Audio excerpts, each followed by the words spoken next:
Nouvelle audience à New York dans l'affaire DSK, mais cette fois au civil. 7 mois après l'abandon des poursuites pénales, Nafissatou Diallo réclame des dommages et intérêts. Impossible, disent les avocats de Dominique Strauss-Kahn. Pour eux, leur client bénéficie d'une immunité absolue en tant que directeur général du FMI à l'époque des faits. Décision dans quelques semaines. Une entrevue historique, Fidel Castro l'a confirmé lui-même, il va rencontrer Benoît XVI mercredi, 14 ans après Jean-Paul II.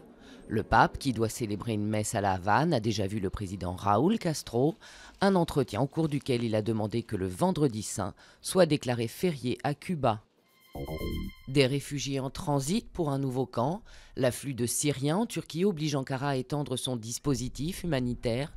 Ils sont plus de 17 000 à avoir déjà trouvé refuge en Turquie, surtout des femmes et des enfants depuis un an, des arrivées qui se sont accélérées avec le bombardement de la ville rebelle d'Idleb. Jean-Luc Mélenchon à la fête. Après la Bastille, le leader du Front de gauche a réuni plusieurs milliers de personnes à Lille. Une nouvelle démonstration de force, alors qu'il est désormais au coude à coude avec Marine Le Pen dans les sondages. Susan Boyle de retour sur scène. La Cendrillon britannique de la chanson a été acclamée par ses fans à Newcastle.